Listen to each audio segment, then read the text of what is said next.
And what does JFO do when, say, the federal government, like the hemp, does something that affects the revenues of the state? So there is so now that we're on live, I will say Ted Barnett joined fiscal office. And the fiscal note does discuss the overarching uncertainty about what's going to happen with hemp regulation. And yeah, I'll go through the fiscal note and get to that question a bit later on. The other thing in context of fiscal notes, I will just flag for the committee is that if a bill has come up on the House floor and you're like, oh, is there a fiscal note for this bill?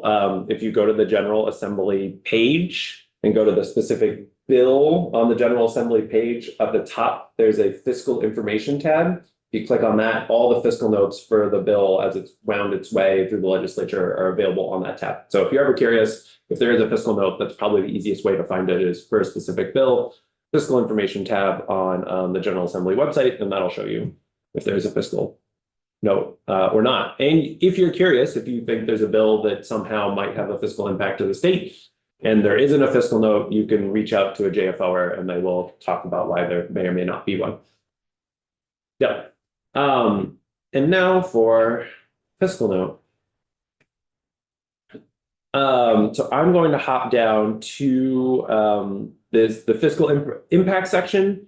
Overall in the bill, we're seeing 3 fiscal impacts, and I will talk about one that isn't in the note because it's more of a tangential fiscal impact. So first, there is this provision that would change the Act 250 exemptions for accessory on-site businesses. We include that it adds, I think, a provision that, yes, that, include improvements for the preparation of processing and qualifying products if the sales or equivalent value does not exceed $250,000. So if you're making the exemption more generous for these on-site businesses, fewer of them would need to get Act 250 permits. Act 250 permits are a revenue impact to the state. They flow to the Act 250 permit fund, which the Land Use Review Board uses to pay for staff costs in reviewing Act 250 permits. We don't know ultimately what that impact would be because it depends on, in any given year, who would have applied for an Act 250 permit if it was under current law, compared to what actually would happen if the bill were enacted, if more people are exempted. We don't know the universe of accessory on-site farm businesses and how this wouldn't, how they would fall on that new threshold. So we don't know, but it is certainly a revenue loss to the state. The second piece is there are changes to pesticide application fees. Under current law, they had to pay the $25 fee at second and third examination, and this brings it up to the first one. Again, it's quite minimal in terms of revenue impact, but we want to make sure we're dotting our I's and crossing our T's and flagging it for people that this could bring in more revenue for the pesticide monitoring special fund, but at $25 a pop for the first. For the first examination, it's not going to be large. And so when we say minimal, you may have also heard in your times as a legislator the word de minimis. Minimal here is just a synonym for de minimis. Within the context of that special fund, the amount of additional revenue they would see is kind of minimal contextual value to the special fund. So we say minimal, it means de minimis. And so that's the second revenue impact there. And then finally, which is the one y'all are interested in and why I'm here, is the fees for hemp processors, producers, and products. Again, within the context of the Cannabis Regulation Fund, through cannabis fees, the Cannabis Regulation Fund gets about $2.5 million from cannabis fees annually. It is hard to know for sure how much these new fees would bring in for regulation of hemp products. However, if in the current structure, right, where interstate commerce is not permitted, and we're relying on a local Vermont market with Vermont products, Vermont producers, and et cetera, that revenue impact would be minimal. If there were changes federally that allowed for interstate commerce of hemp products. And the whole universe, which I think Chair Pepper talked to y'all a bit about, I found a presentation, right, where he was talking about all the different variations of hemp derived products that are, made by Snoop Dogg and Cheech and Chong and the whole cast of characters there. In that universe, where there are thousands of products from other states that would need to be licensed or sold in Vermont, this is this last sentence here. This could mean that revenues would be $90,000 per year, $100,000, and those would flow to the Cannabis Regulation Fund. But that's kind of the maximum level. With Vermont's much smaller market, we don't know for sure, but it would be pretty minimal. It would be a much smaller amount than that $90,000. And then finally, the piece that was more tangential. The bill increases the dollar threshold that would trip a farm into having to adhere to the required agricultural practices for water quality. There are certain grant programs to support farmers to meet their reps or learn about them. I think it's the Farm Agronomic Practices Grant Program. And so there would be fewer farmers who would be eligible for that grant program. I don't think it actually changes feed revenue on the ground, but it just wanted to note that because you're changing the scope of folks who could be eligible for state assistance, that's a potential impact, but the amount of money is a specific appropriation that happens in the budget, and money in this year in the budget, I think about $9 million is transferred to the Agricultural Water Quality Special Fund. And so it doesn't change that number, but it impacts who's eligible for it. That didn't make it into the actual note. That it didn't make it into the actual note because it doesn't actually change the dollar amount there. But I wanted to, if you saw the change to, y'all are the ag committee, so if you saw that change to the threshold by which they have to follow the practices and said, oh, I remember that there's this grant program for those farmers. Wanted to highlight for y'all that that's out there. And Ted or JFO hasn't seen our potential carve out, right, for craft processors, which would have a impact. Has that language been posted yet? Okay, so well, it's been possibly posted, but we haven't passed anything. Yeah, so this one is reflective before. I think I saw the language where it's like craft. Is that okay?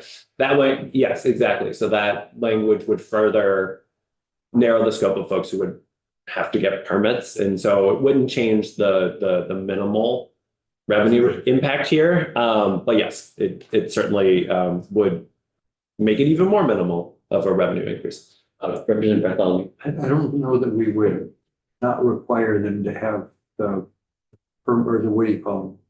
Permit, but it relates to the product fee. So some of these craft processors have a whole line of products, and if they're having to pay $75 for each one, it can get onerous. And the example that got used is some huge processor that only has one product only has to pay $75, and a small business has 10 products. So that's the one that might, I think, change that $90,000 at the end. Yes, and that and that would probably be also true for a craft business out of state because of the whole interstate commerce stuff. yes, it would potentially, yes. And I put the $90,000 there as kind of informational. Fiscal notes are always intended to reflect current law, and federally, right, there would be no interstate commerce for hemp products under the current law structure federally. And so moving regulation to the control board, right, we would be looking at Vermont producers. And so, yes, it would be in that kind of very minimal. I could certainly follow up with exactly how minimal we're talking about, but yes, totally understand the thought process there. So, do in your work, Ted, do we have any indication of currently how many of the products that are for sale in Vermont and products are Vermont products and how many come from outside the state? I would have to check in with Chair Pepper on that. I think because this has operated in a bit of a liminal space, it's hard for us to know exactly where products are coming from, and I don't think there's systematic tracking. And this bill would certainly add, where it enacted, would add more information. But yeah, I could check in with Chair Pepper and see what's the sense in the market right now. I think you mentioned this somewhere in the text, the status quo at the state level is there isn't a fee being paid Right. at all. Yes. And that hasn't always been the case. Earlier, when the ag agency was in charge, they were collecting a fee, or set of fees. That is helpful, yes. I should have let in with the fact, yes, there was previously, in the background and details section of the note here, this first paragraph talks about, I think it was before 2022, the Agency of Agriculture regulated hemp producers and charged a fee based on the amount of acreage cultivated, and that fee schedule is still found in statute. And then in 2023, as these things were, hemp producers just had to register with the USDA. And so there was no associated. The pilot went to the USDA then, right? But you had to pay a fee to grow it. Back in your Yeah, to the agency of agriculture. Representative Nelson. You have a hand up earlier, or? No, Yeah, no. Chet. Thank you. And Ted, I'd like to go back to section 4, accessory on farm structure permit. Mhm. And I'm struggling with what seems to be a new addition. Where they have exempted Act 250 permits for structures when it has to do with storage or processing. But then, which I think is a strange thing to do, they said that if your farm revenues exceeded $250,000,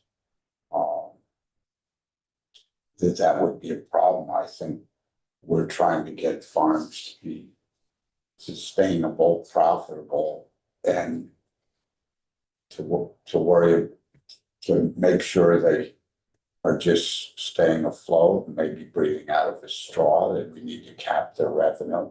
The US dollar used to be worth a lot more a decade ago, and a lot more than that 2 decades ago. So I'm very uncomfortable with capping the revenues at 250,000. So this wouldn't. So then, Sorry, before you respond, Tel, I should say, for Representative Lipsky's sake and for everyone's sake, we haven't had a chance to dig into this section of the bill at all. And we've been going through like sort of piece by piece. So this is one we haven't really had any conversation on. Maybe Ledge Council mentioned it, but it was just in the report. yeah. So maybe Ted, with that background. Sure, yeah, and I would absolutely encourage you to chat with your colleagues in the Senate to see what they were thinking as they were putting this provision in. We're simply looking at it after the work has been done in this policy choice, right, to expand the exemption for folks who are doing preparation and processing. And I think the idea of this $250,000 was to limit. You wouldn't necessarily want to exempt an on-site farm business that was bringing in a bunch of products from other farms to simply qualify for the Act 250 exemption. And so, right, so the $250,000 cap here applies to the annual sales or equivalent value of products that originate off the farm. Yep. So that might be part of the thinking there. Right, I mean, obviously stormwater is a very minor production or produce. It's not an issue, but it triggers something because it's generating revenue, but has no stormwater or other impacts. Yeah, seems pure.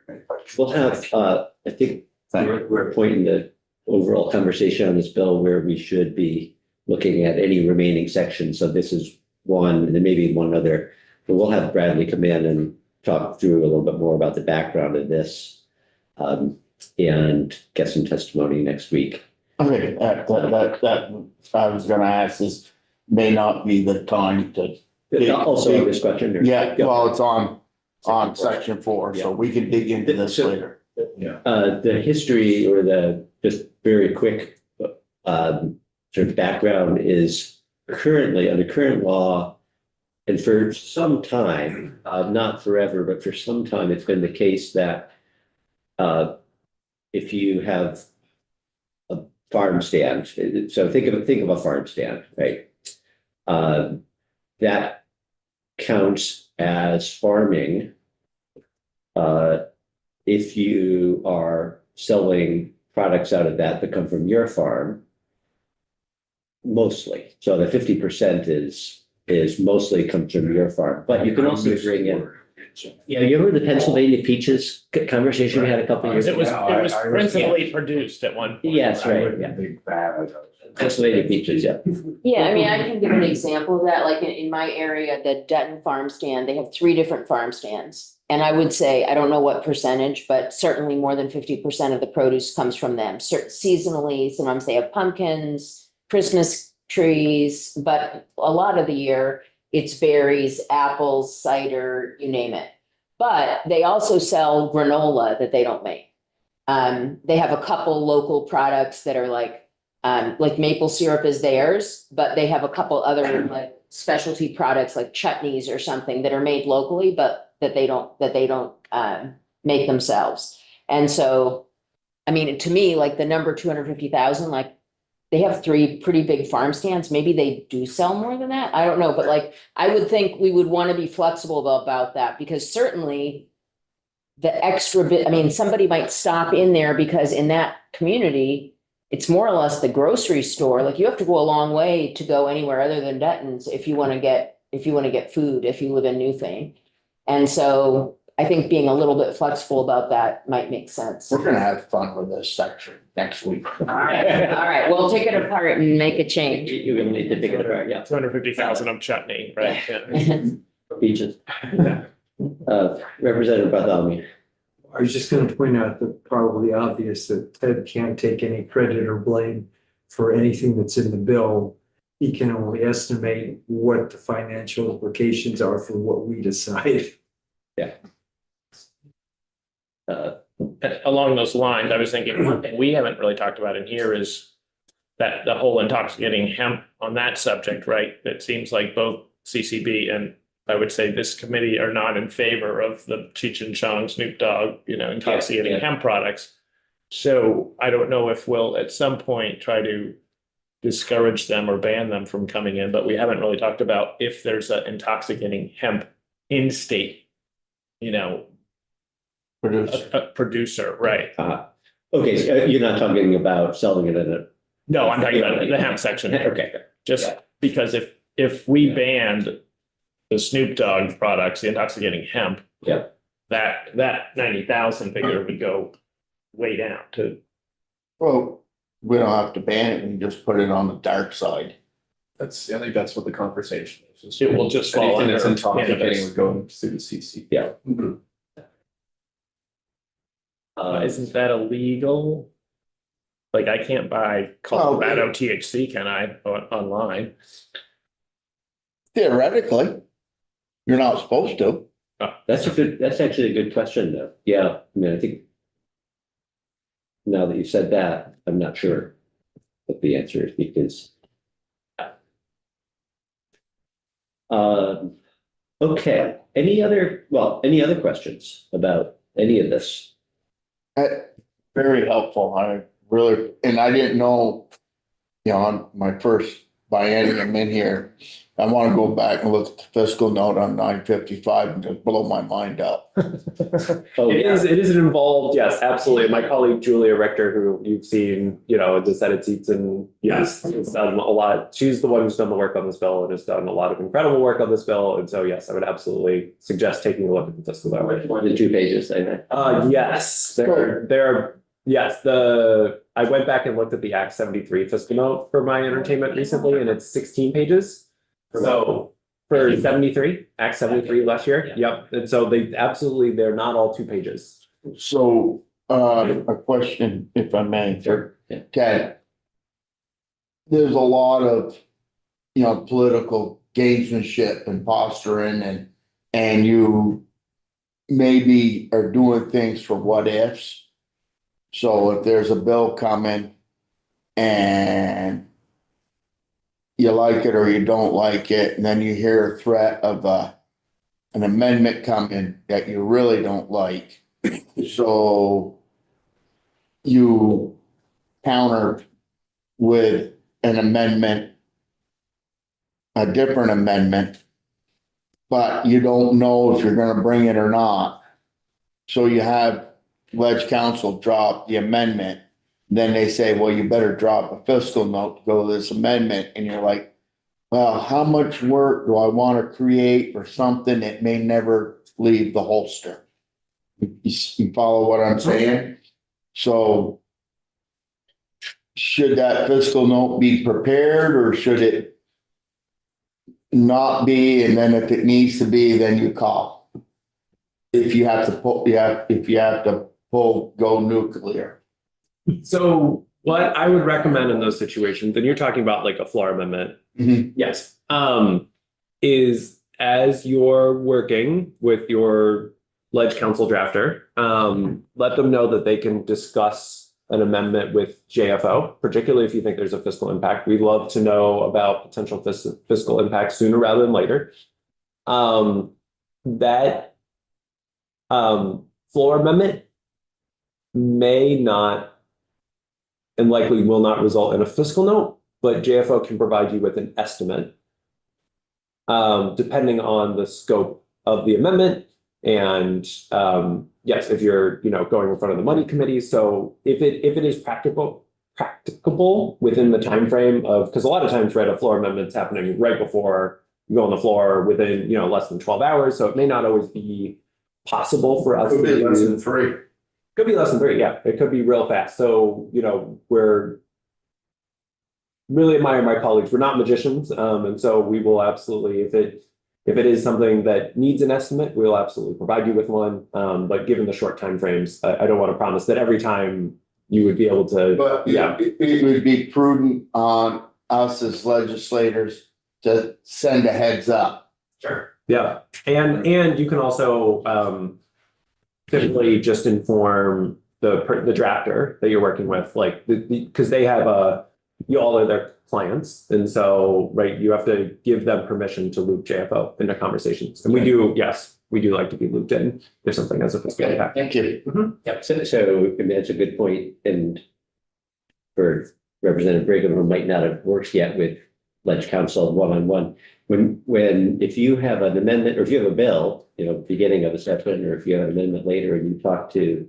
Bradley or any of the others, your conversations are confidential with them. And it's one instance, I think, where you can have an email conversation on our ledge email that is protected, not subject to FOIA. Yeah. And so they won't tell anybody unless you give them permission, and that includes JFO. HIPAA rules. And then JFO is the same way. They don't tell anybody. We don't have the same relationship that ledge council has with you all, but we obviously will hold to confidentiality, and yeah, we're not going to start. And you're nonpartisan. Absolutely. Yep. And so that's for your benefit. You could come up with an idea that you want every tap, the state of Vermont to pay every tap in the sugar bush 50 cents. And you could go to ledge council they won't tell anyone and. You know, Is that coming? I came with Richard. Well, we could pave more than 70 miles of roads if we tap. if we charge them. Yeah. Yeah. Representative O'Brien. So Ted, it sounds like an estimate is more of a ballpark than the really thoughtful and researched fiscal note. In our fiscal, there are certainly different ranges.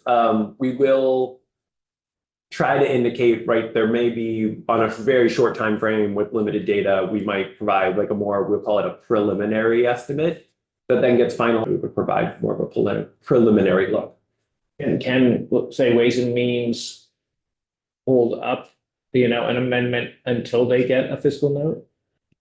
I don't know about hold up. If it is something where they would like to see an estimate, I would absolutely do my darndest to get them that estimate, when they were looking for the timeline. I don't know, that is more of a conversation, I imagine, with like floor timings and like that's a whole other universe that we don't get involved in. It's, yes, if Ways and Means is looking for the information, I'm on the revenue team, and so Ways and Means is it's Ways and Means and Finance. Those are the two committees that I'm most responsive to, and so yes, if they were asking, I would absolutely get to work. I can remember a few times where somebody during an interrogation said, is there a fiscal note for this bill? Right.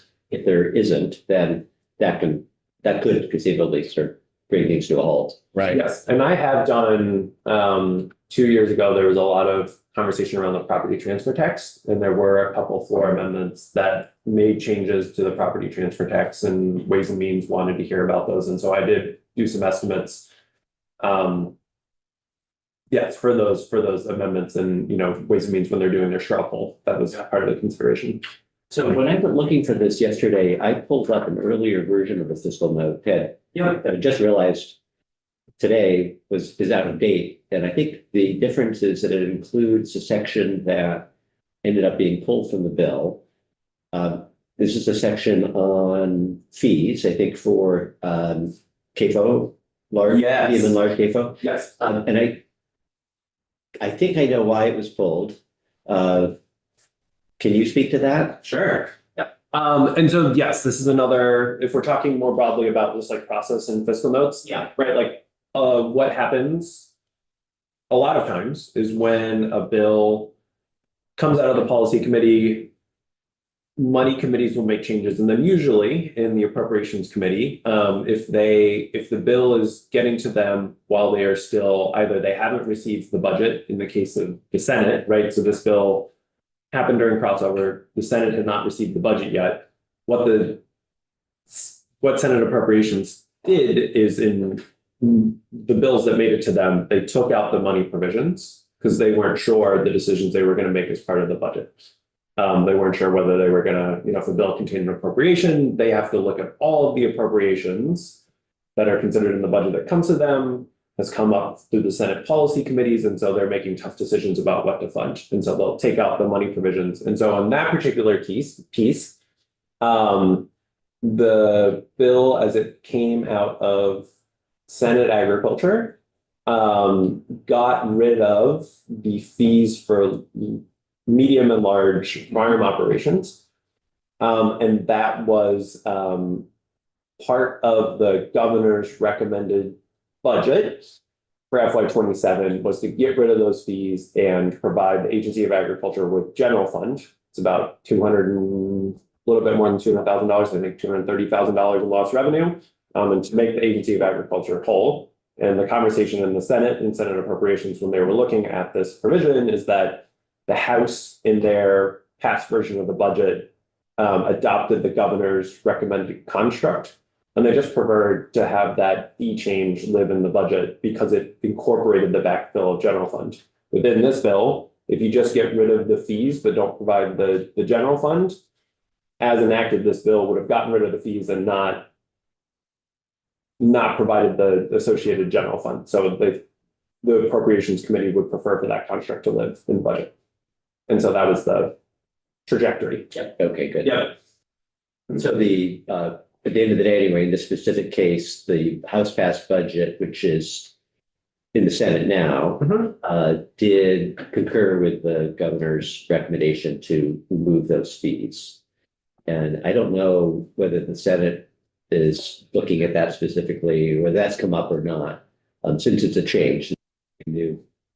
Yes, and they are in the very final processes of finalizing they're working within their budget process. And I think the goal is to make some of those decisions in the near term. So I can absolutely follow up with you all to let you all know if the Senate has. Yeah, Thank you. yeah.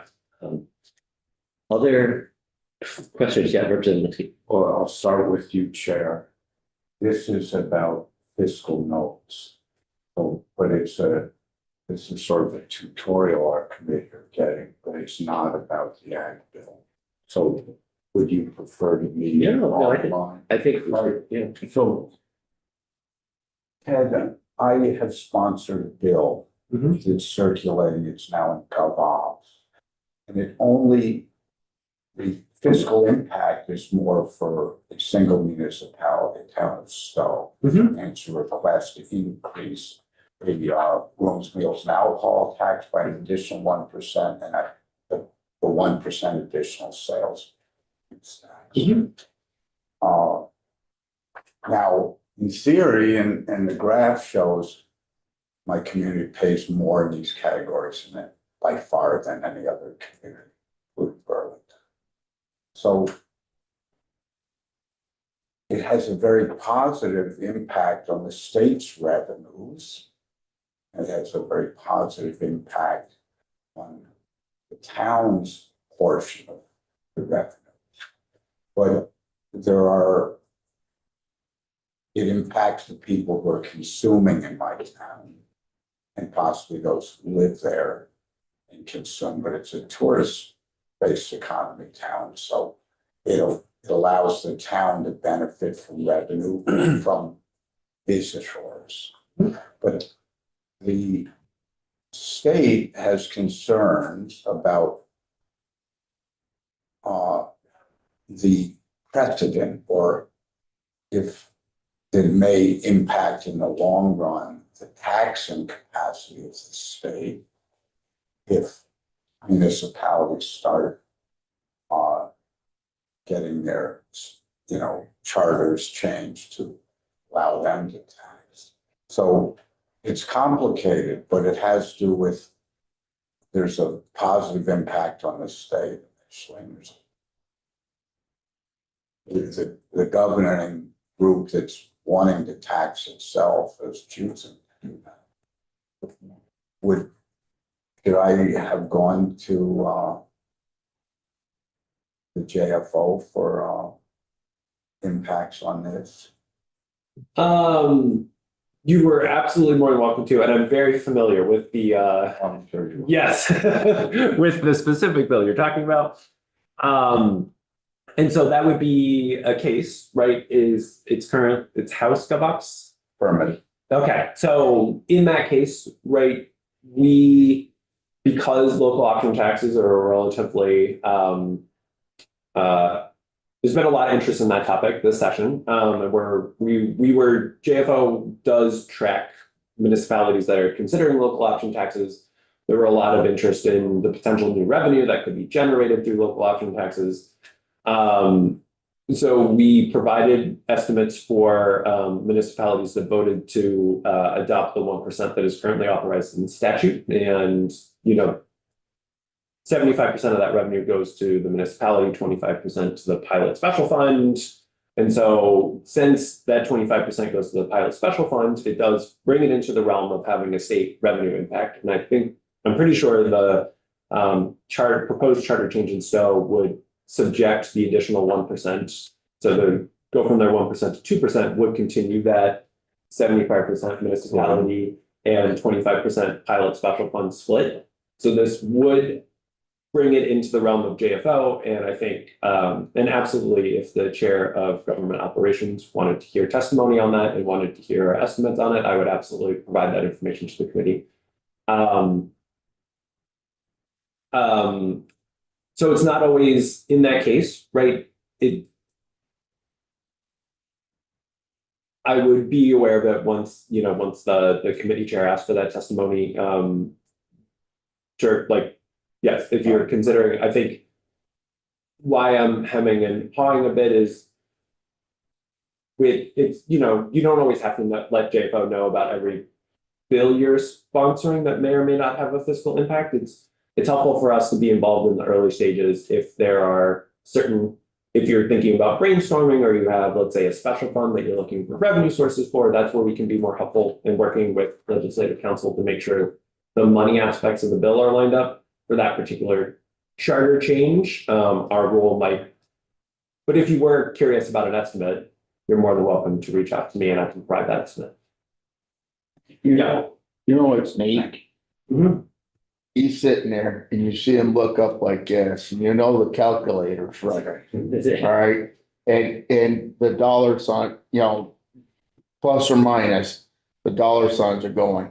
Yesterday, we had Dr. Brian Breyer in here, and when she looked up, you could see the chemistry symbols going. Molecular. Yeah, the molecular structure going in, and it really is, because I'm sure when you know the context of this, and you probably got some knowledge in there about the income and the impacts it'll have. It is quite a deal. We are, I don't know that you want to be typecast entirely that way, but we are very fortunate to have as many experts as we do at our fingertips available to come in. Much more than municipal government. Yeah. Yeah. Any other questions or comments for Ted?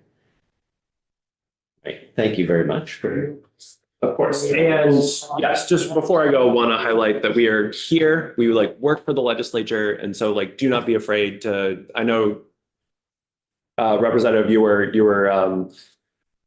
thinking about, I could tell in part of your response, thinking about the extra work you would be doing on staff. And we want to flag that we do work for you. We are happy to provide that service. And so, yes, do not be afraid to reach out with any kind of money questions. We're happy to help. All right, thank you. Yeah. So in statute, towns can do a 1% local tax, but you'd have to change the charter to sort of trump state government in order to do two. I don't know about Trump, but the legislature would have to give that authority to go beyond what's currently the bounds that are currently authorized within statute, and Stowe's 2% would be above that threshold. Yeah, and they would join the Burlington, Rutland, who have their own different, yes, Bracket. yeah, different structure. Well, it's an awful dirty word. What? Charter? No, Oh. the 4-letter word, the Trump. All right, thanks, Ted. Thank you. Jack's got his pockets loaded with gold from their local office. That's pretty. Helps to have a Walmart, right? Well, actually, Walmart in the lot isn't We all that set? much because it's food and Not clothing. You ready? Lot You of can it. close the door, Ted. Yep. So just next week, so we are done for the day. Yes. Next week, we'll, as I mentioned, go back and look at the remaining sections of 323 that we haven't taken the testimony on, including one related to the exemption for accessory items for businesses, which is expanding the exemption. Just want to be clear, and we'll get into this next week. It's not breaking anything restrictive. It would be more expansive. The municipal ag piece, which we'll get to one way or the other next week. We may have a little more testimony on PFAS, just for background. Pam, I saw your message that the Department of Health had declined our invitation, and I'm not quite sure about that. We may want to go back to them and say, we've got a whole month and they can come in anytime It's the that they want peanut to. powers. Yes, right. So we would like to hear from the Department of Health and from the state toxicologist. That person's name has come up several times. So although I imagine maybe there's a scenario where that person is so overworked that they can't make time for us, but hopefully that's not the case. Could we also find time to talk about, what was it, 2 sections that got cut out of this on the Senate side?